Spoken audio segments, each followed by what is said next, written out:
بسم اللہ الرحمن الرحیم اللہم صلی علی محمد وعلی آل محمد کما صلیت علی ابراہیم وعلی آل ابراہیم انک حمید مجید اللہم بارک علی محمد وعلی آل محمد کما بارکت علی ابراہیم وعلی آل ابراہیم انک حمید مجید۔ بسم اللہ الرحمن الرحیم۔ نکاح و طلاق اور ہماری ذمہ داریاں۔ بسم اللہ الرحمن الرحیم۔ عورت کے حقوق۔ نمبر 1، ارشاد باری تعالیٰ ہے وَلَهُنَّ مِثْلُ الَّذِي عَلَيْهِنَّ بِالْمَعْرُوفِ وَلِلرِّجَالِ عَلَيْهِنَّ دَرَجَةٌ وَاللَّهُ عَزِيزٌ حَكِيمٌ۔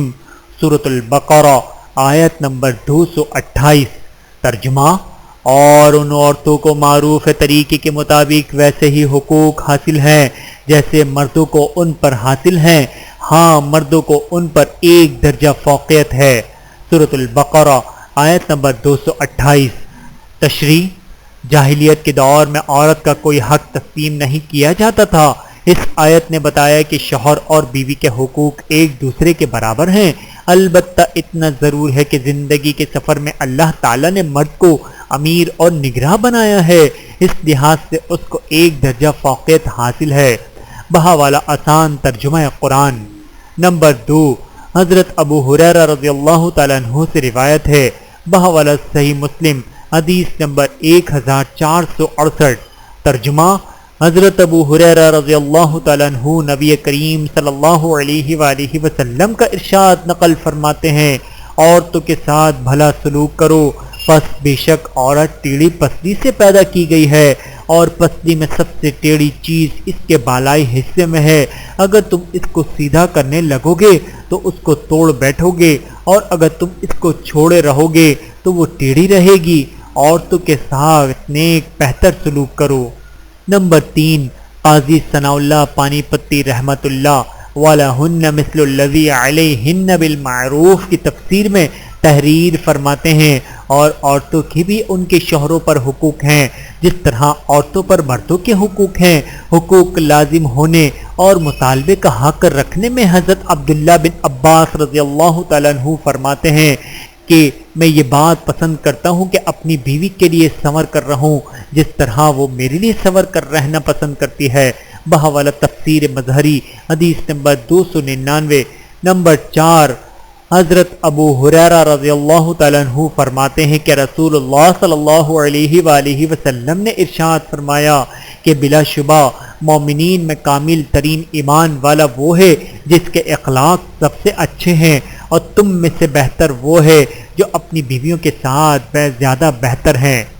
نمبر 5، علامہ محمود محمد خطاب السب کے خطبہ حجۃ الوداع سے نقل فرماتے ہیں، بہرحال اے لوگو میرے بات دھیان سے سنو، میں تم کو باوضاحت بیان کر رہا ہوں، میں نہیں جانتا شاید کہ میں تم میں سے اس سال کے بعد میرے اس جائے وقوف پر ملاقات نہ کر سکوں۔ اے لوگو بے شک تمہاری عورتوں پر حقوق ہیں اور ان عورتوں کے تم پر حقوق ہیں۔ نمبر 6، حضرت عبداللہ بن عمر رضی اللہ تعالیٰ عنہ فرماتے ہیں کہ ہم لوگ نبی کریم صلی اللہ علیہ وآلہ وسلم کے عہد مبارک میں اپنی عورتوں سے زیادہ کھل کر کلام کرنے سے احتیاط برتتے تھے کہ کہیں ہمارے معاملے میں کوئی وحی نازل نہ ہو جائے۔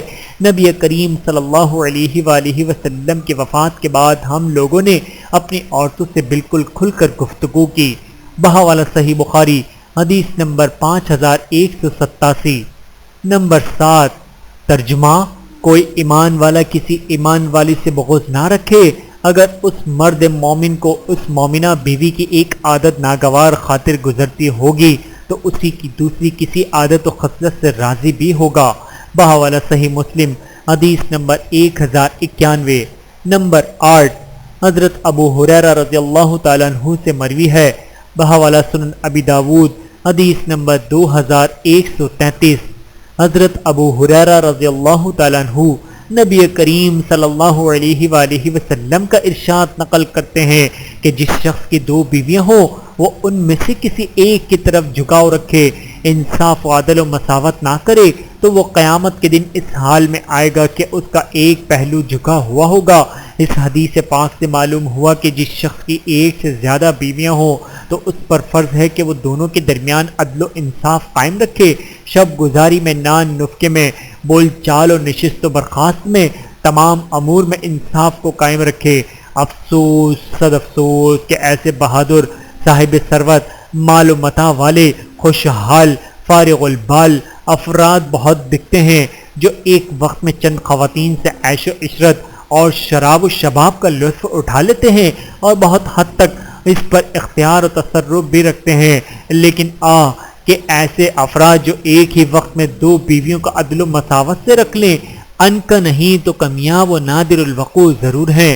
عموماً دوسری نوجوان نو عمر حسین و جمیل بیوی سے تلف و تلذذ میں پہلی سن رسیدہ یا قدیمہ کے نان نفقہ اور لباس و پوشاک اور علاج و مدارات تک سے نہ صرف یہ کہ غافل ہو جاتے ہیں بلکہ اس کو سوکھے ٹکڑے دینا بھی بار گزارا نہیں کرتے۔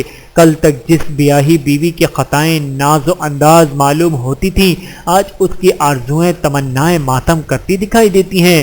وہ ایک جھلک دیکھنے اور دو جملے بولنے یا سننے کے لیے بے تاب و مشتاق رہتی ہے، لیکن اور بعض اوقات پہلی بیوی کے خانگی امور پر اتنا اثر انداز ہونے اور اس کے جوان اولاد کے خوف و دہشت سے یہ شوہر دوسری وفات شوہر بیوی کو ادھر جھول میں لٹکا کر اپنی راتیں رنگین بنائے رکھتے ہیں۔ مندرجہ بالا حدیث نبوی میں بہت سنجیدہ وعید وارد ہوئی ہے۔ نمبر 9، عورت کو اپنے والدین سے ملنے کا حق ہے، شوہر اس سے منع نہیں کر سکتا اور کچھ وقفے سے دیگر محارم سے بھی ملاقات کر سکتی ہے۔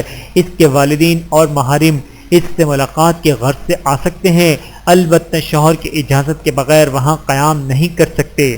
نمبر 10، شیخ الابلیس کا فتویٰ ہے کہ ایک عورت ہے جس کے والد ہیں اور ان کی خدمت کرنے والا اس لڑکی کے سوا کوئی دوسرا نہیں ہے اور اس کا شوہر اس کی خدمت سے روکتا ہے، تو اس عورت کے لیے اس معاملے میں اپنے شوہر کا حکم پورا نہ کرنا جائز ہے اور وہ اپنے والد کی اطاعت کرے، خواہ اس عورت کے والد مسلم ہوں یا کافر۔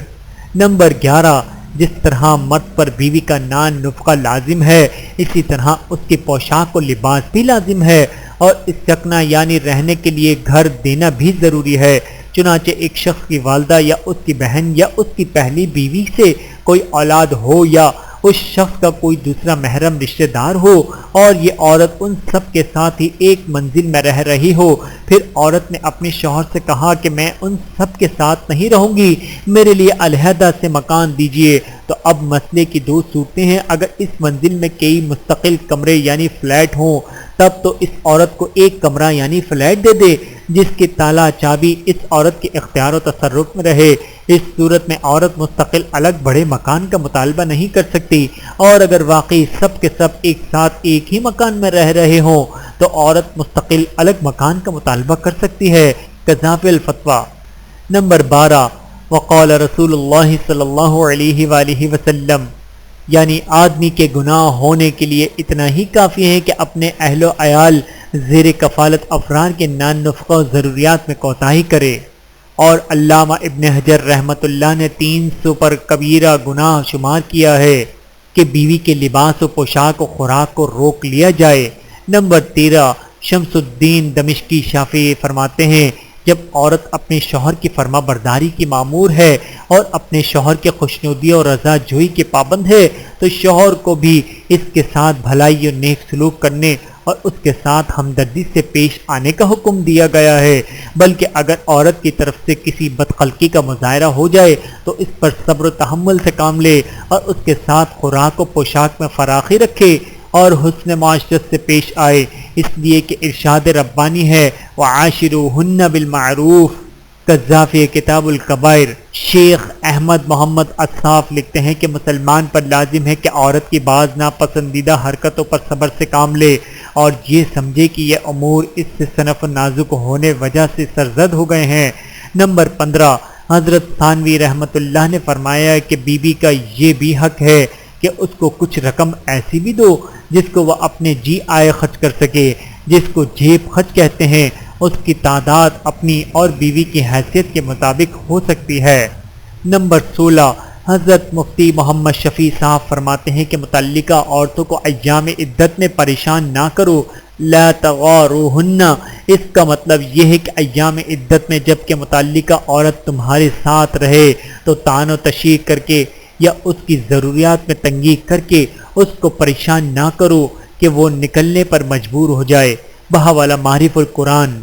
اللہ تعالی ہم سب کو عمل کرنے کی توفیق عطا فرمائے، آمین ثم آمین۔ ویڈیو دیکھنے کا بہت شکریہ۔ مزید ویڈیوز دیکھنے کے لیے ہمارے چینل کو سبسکرائب کریں۔ اگر ویڈیو پسند آئے تو لائک کریں۔ اچھی بات کو دوسروں تک پہنچانا صدقہ جاریہ ہے۔ جزاکم اللہ خیرا کثیرا۔ اپنا اور اپنے پیاروں کا بہت زیادہ خیال رکھیے گا اور مجھے دعاؤں میں یاد رکھیے گا۔ Take care. اللہ حافظ۔